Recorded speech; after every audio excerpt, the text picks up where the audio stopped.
वंदे भारत या ट्रेनने सुखरूप आपण शिर्डी येथे पोहोचलो आहोत आणि उतरताच हा साईंचा छान फोटो दिसला, छान वाटलं.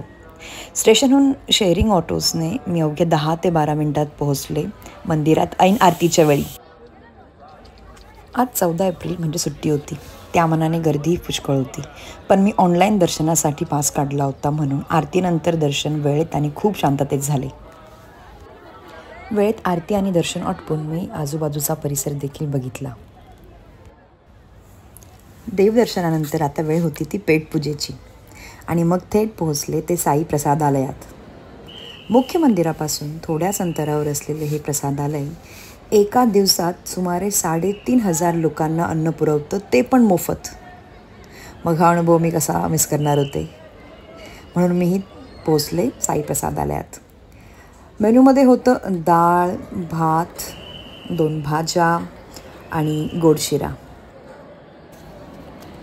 कोणतीही गडबड नाही, कसलाही गोंधळ न घालत इतक्या स्मूथली अन्न वाटप करणारे हे कर्मचारी आणि त्यांचं मॅनेजमेंट खरंच खूप छान होतं.